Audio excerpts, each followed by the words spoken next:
The black waitress had spent years working double shifts at a small diner, earning just enough to get by, but she never let exhaustion dull her kindness. So when she saw a frail boy in a wheelchair, shivering in the rain outside, she didn't hesitate. She brought him inside, gave him food, and made him feel safe. Across the street, a billionaire was watching their every move. That billionaire was the boy's father, and her simple act of kindness was about to open doors she never imagined possible. The rain came down in relentless sheets, drumming against the pavement of Lexington Avenue, turning the cracked sidewalk into a slick, uneven mess. Streetlights flickered, their dim glow barely illuminating the worn-down buildings that lined the street. It was late, past 11, and the diner was supposed to be closing. But Serena Carter had never been the type to turn someone away. Not when they needed help, not when the world had already done enough to kick them down. She was wiping down the counter, her chestnut brown skin damp with sweat after a grueling 12-hour shift, when she noticed the small figure outside. A boy, hunched over in a battered wheelchair, his dark hair plastered to his forehead, a tattered coat barely shielding him from the cold. He was sitting just beyond the neon Lexington Diner sign, hands gripping a frayed blanket that did nothing against the chill. Serena frowned, setting her rag down. She pushed open the diner door, shivering as the wind hit her. "Hey, sweetie," she called gently, crouching beside him. "What are you doing out here all alone?" The boy flinched at first, then looked up, his blue eyes wide, uncertain, searching. "I'm waiting for my dad," he mumbled, his voice barely audible over the rain. Serena glanced up and down the street. No one. Just the dim glow of a pawn shop's cash for gold sign flickering across the road, the sound of tires hissing against wet asphalt. "Where is he?" she pressed, concern creeping into her voice.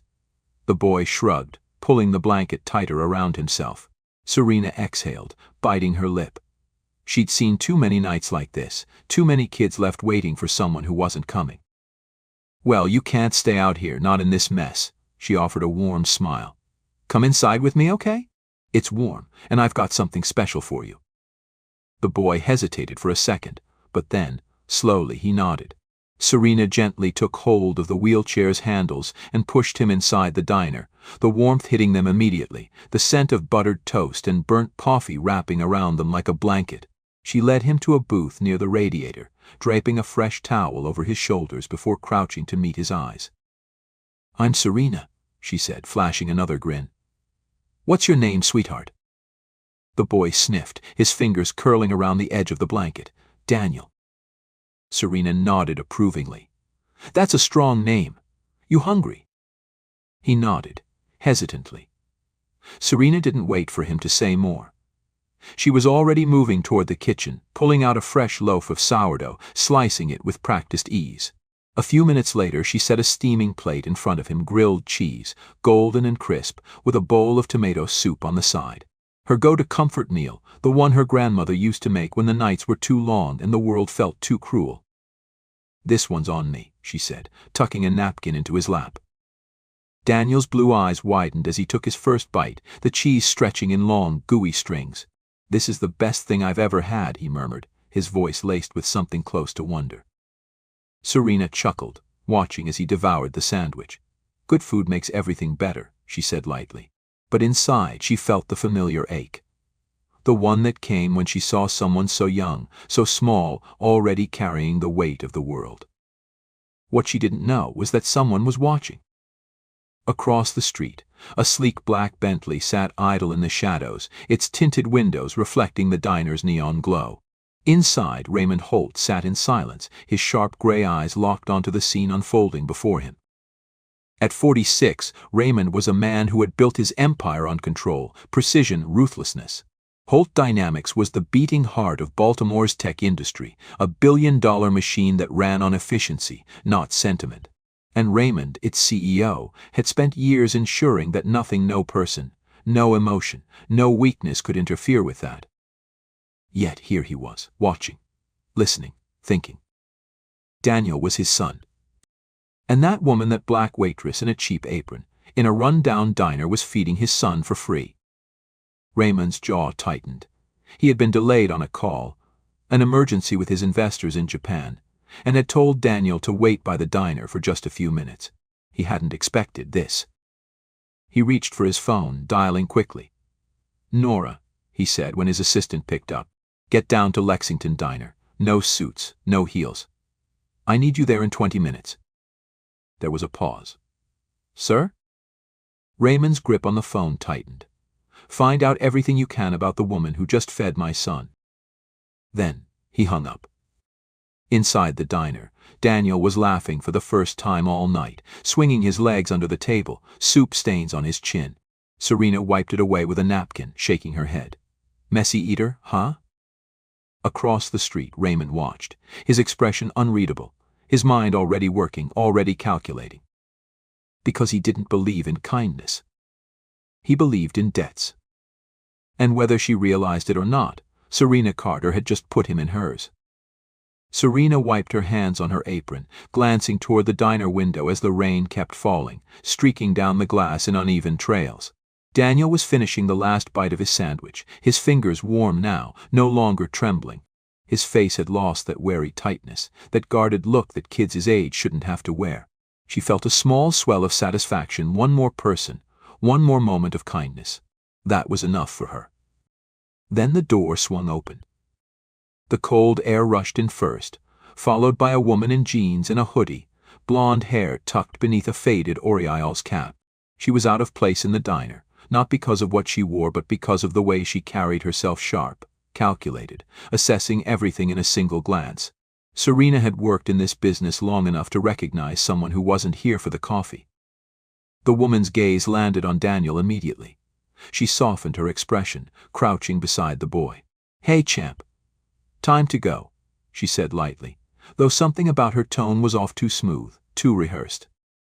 Daniel frowned, wiping his mouth with the napkin Serena had given him. "But I haven't finished my milk." The woman, Nora, though Serena didn't know her name yet, tilted her head with a practiced smile. "You can take it with you. Your ride's waiting." Serena's instincts flared.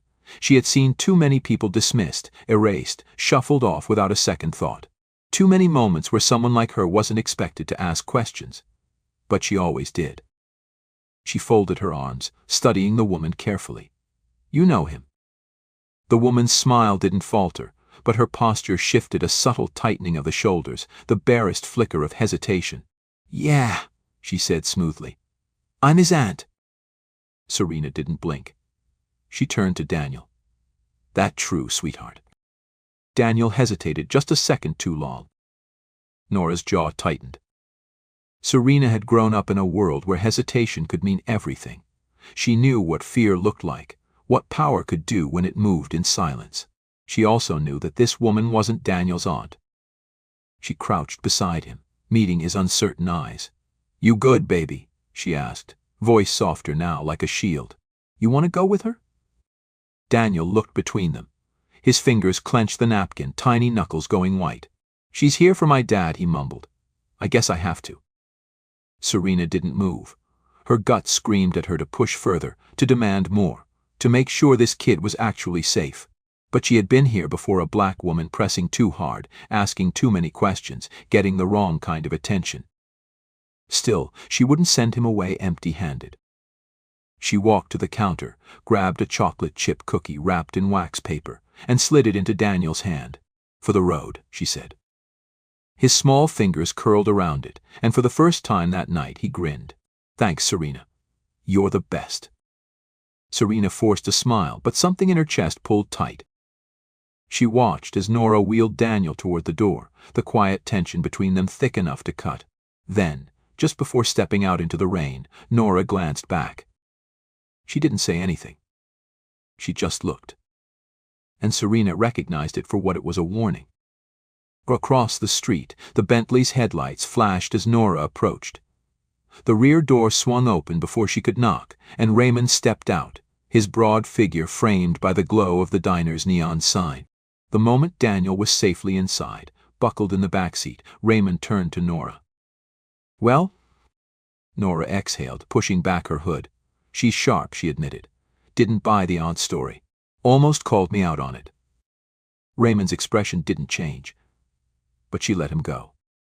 "She didn't have a choice," Nora said pointedly. "You know how it is. A black woman making a scene. She would have been the one in trouble, not me." Raymond's jaw twitched, but he said nothing. Nora folded her arms. She's not like the others. Raymond already knew that. He had seen it the moment Serena stepped into the rain without hesitation, the way she had spoken to Daniel like he mattered, not like he was an inconvenience. He had watched people bend, flatter, manipulate for his money, but she hadn't even known it was his son, and she had helped anyway. That made her dangerous. He opened the car door, sliding inside, his voice low. I want everything on her.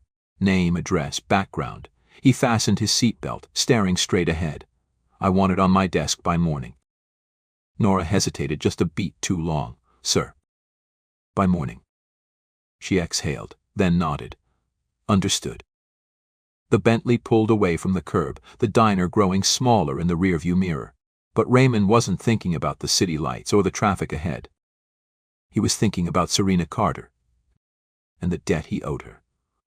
Serena trudged home that night, her sneakers soaked from the rain, the chill settling deep into her bones. The diner's measly tips weighed lightly in her pocket, barely enough to cover rent, let alone groceries, but the memory of Daniel's grin stayed with her. Still, something about the encounter gnawed at her, that unease creeping beneath her skin. She had seen it before, that forced, polished smile on the woman's face, the way Daniel hesitated before answering. That wasn't just any stranger picking up a kid. That was someone who knew exactly what they were doing. She climbed the stairs to her one-bedroom apartment on West Fayette Street, where the heat barely worked and the walls were thin enough to hear her neighbor's TV blabbery doors down.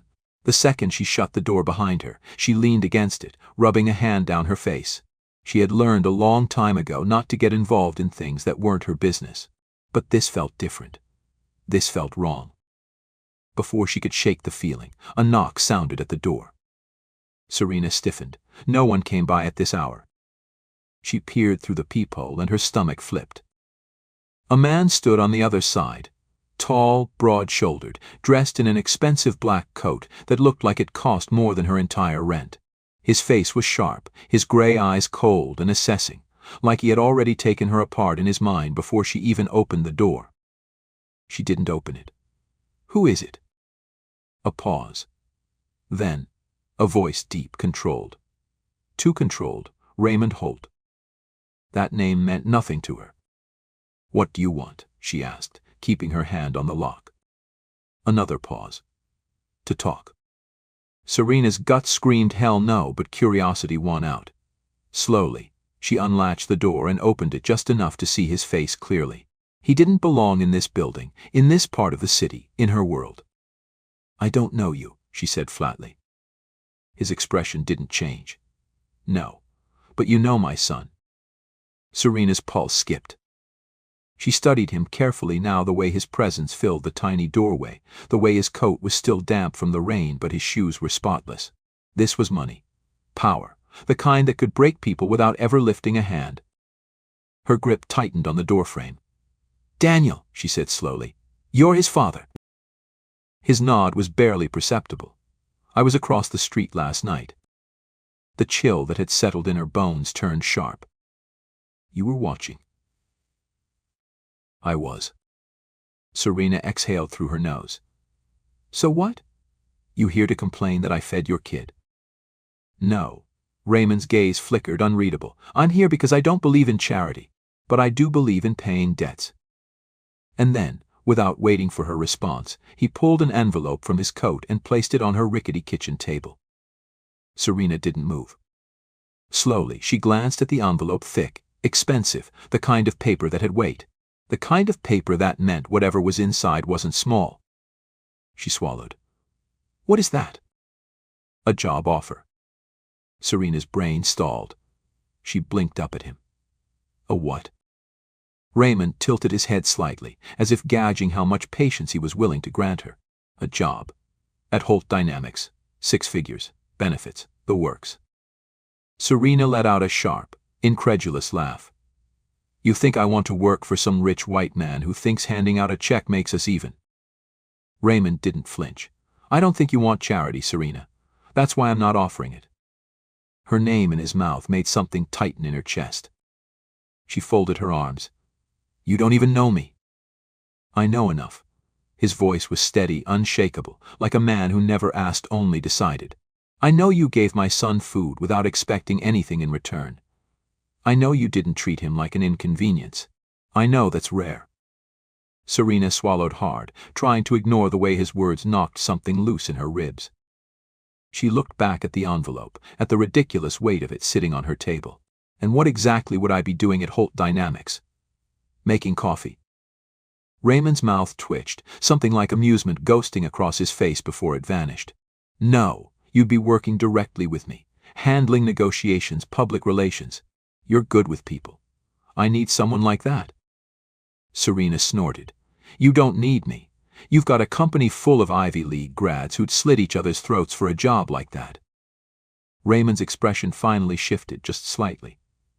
That's exactly why I don't trust them. Silence stretched between them. Heavy. Waiting. Serena could feel the weight of his offer pressing against her, curling around the edges of her pride, her exhaustion, her stubborn refusal to be bought. But 6 figures.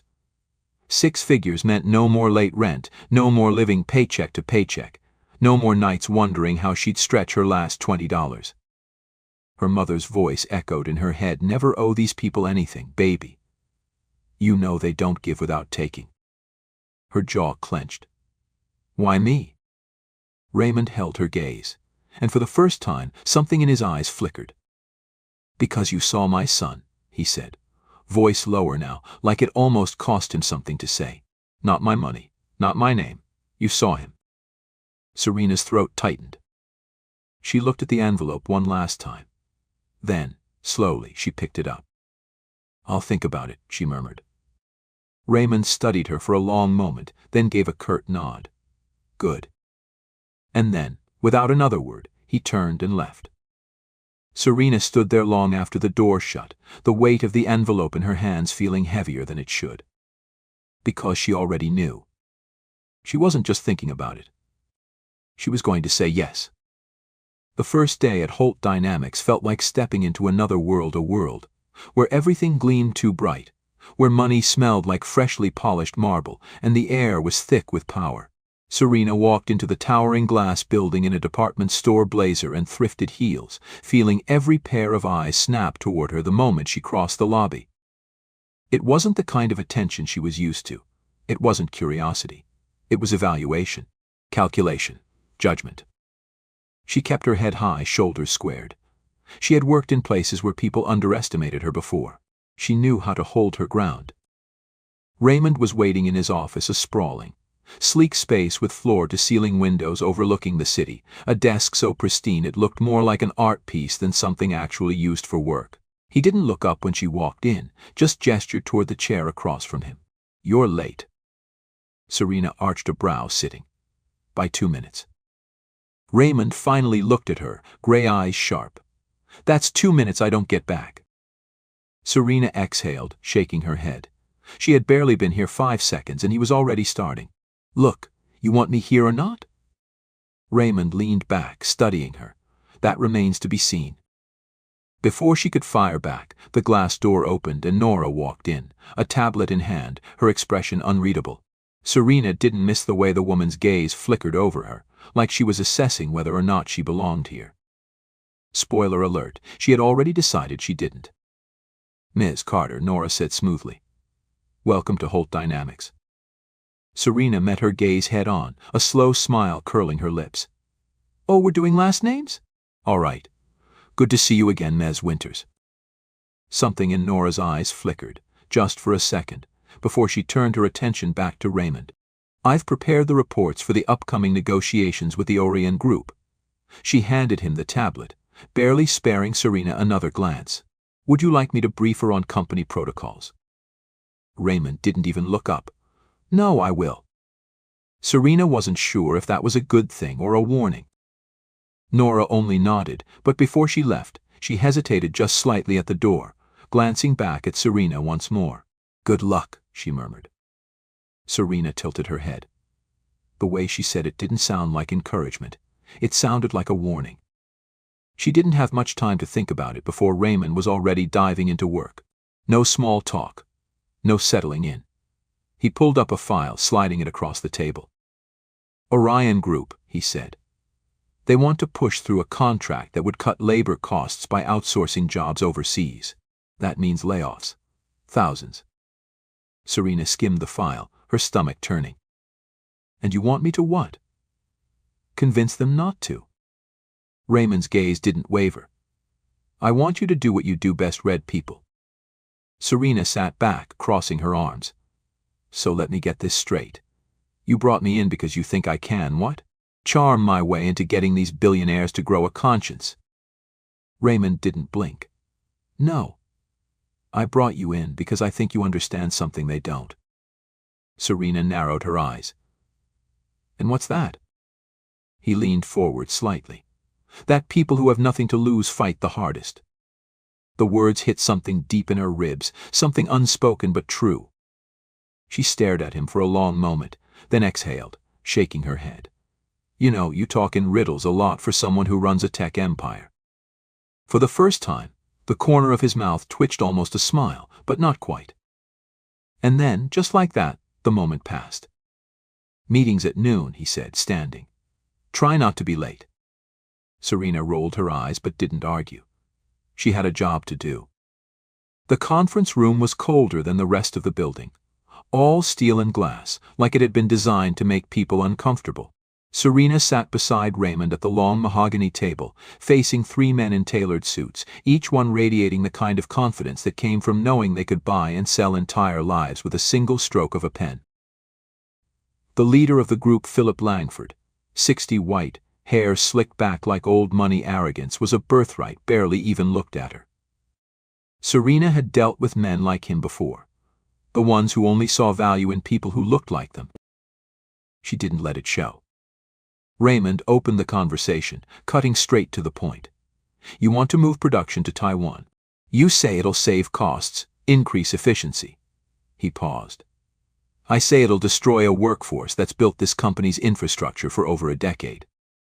Langford gave a slow, thin-lipped smile, the kind that didn't reach his eyes. You misunderstand, Raymond. It's not personal, it's just business. Serena's fingers curled beneath the table. Not personal. She had heard that phrase too many times in her life. When her landlord raised rent overnight because developers wanted to revitalize the neighborhood. When her mother lost her job at the textile plant because they found cheaper labor overseas. When companies like this shut down communities and called it strategy. She smiled, but there was steel in it. Funny, she said, tilting her head. Because it's always just business until it's your job on the line. Langford's eyes snapped to her for the first time. Raymond didn't interrupt. He just watched. Langford exhaled sharply through his nose, like he had better things to do than entertain the help. And you are. Serena didn't blink. Serena Carter. Holt Dynamics. He gave her a once-over, and she saw the exact moment he dismissed her. She didn't care. She had been underestimated before. Langford leaned back in his chair, waving a hand. Look, sweetheart, I get it. You think we're the villains here. But this is about numbers. It's about what makes the most sense. Sweetheart. Serena's jaw locked. She leaned forward, matching his posture. All right, she said coolly. Let's talk numbers. She slid a document across the table. This is a breakdown of what happens when you offshore production. Sure, you cut costs at first. But in 3 years, when labor demands rise, your new manufacturing hub gets expensive.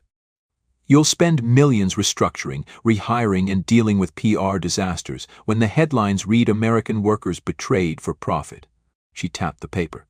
That's not a guess. That's market analysis. Langford glanced at the file but didn't touch it. Serena held his gaze. Didn't blink. Didn't flinch. You can make the smart choice now, she said, voice calm. Deadly. Or you can explain to your investors why your short-term gains just cost them their long-term returns. Silence. Then, finally Langford exhaled, picked up the paper, scanned it. Raymond didn't smile. But Serena could feel the shift in the room. She had just changed the game. Langford set the document down, his expression unreadable. We'll revisit the proposal. Raymond nodded. See that you do. The meeting ended shortly after. As Langford and his associates left, Serena felt the weight of Raymond's gaze on her. She turned to him.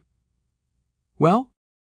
Raymond studied her for a long moment, then said, "I knew I hired you for a reason." Serena smirked. "Damn right you did." And for the first time since she walked into Holt Dynamics, she felt like she belonged. 2 months in, Serena had found her rhythm at Holt Dynamics, or at least, she thought she had. She had learned how to navigate the halls of power, how to stand her ground in a world that barely acknowledged her existence. She had faced down Philip Langford and walked out victorious. She had proved to Raymond and to herself that she wasn't just here as a symbolic gesture, a corporate pet project. She was here because she belonged. But victories at the top were short-lived. Because now the company was in trouble. Serena was in trouble. And someone had just set her up to take the fall. She had just come back from a client meeting when Nora caught her in the hallway. "We have a problem," she said, her tone sharp, urgent. Serena frowned. "Define problem." Nora didn't answer. She just handed Serena a printed email. Serena's stomach sank the second she saw the contents. It was a company report, classified financial data. It had been leaked to the press. And the email forwarding it had Serena's name on it. The words blurred. The air in the room shifted, turned dense, heavy. She forced herself to breathe. "This isn't mine." "I know," Nora said. "But someone wants it to be." Serena's pulse thrummed in her ears. She had been in enough situations like this to know how fast they spiraled. A black woman in a powerful white space didn't get the benefit of the doubt. She didn't get to be innocent until proven guilty. She was guilty the second they said she was. She gripped the paper, scanning it again. "Who else has seen this?" "Raymond," Nora said, "and the board." Her breath hitched. The board. Third. She had barely clawed her way into this company, and now they were about to rip her out. Raymond's office was colder than usual. Or maybe it was just the way he was looking at her. His hands were clasped on his desk, his expression unreadable, but his eyes, those sharp, gray eyes, were studying her, weighing her. Serena felt something clench in her chest. "Tell me I wasn't wrong," he said, low, controlled. Serena slammed the email onto his desk. "This isn't me." Raymond didn't look at the paper. He didn't need to. "I want to believe that," he said, voice steady. "But this is a serious leak, Serena. Millions in exposure, stock drops, investigations. You understand how bad this is?"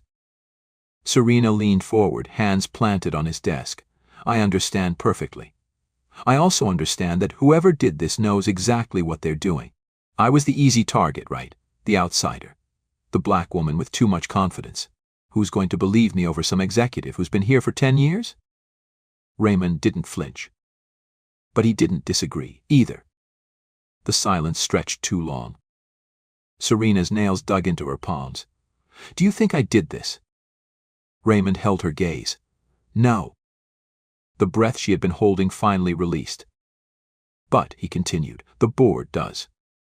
Serena swore under her breath, pacing. She could feel the noose tightening. "So what happens now?" she asked, forcing the words out. Raymond exhaled, rubbing a hand over his jaw. "We find the real leak." Serena froze. "We." "Not you." "Not me." "We." For the first time since she walked in, the ice in her chest cracked. Raymond stood, slipping his suit jacket back on.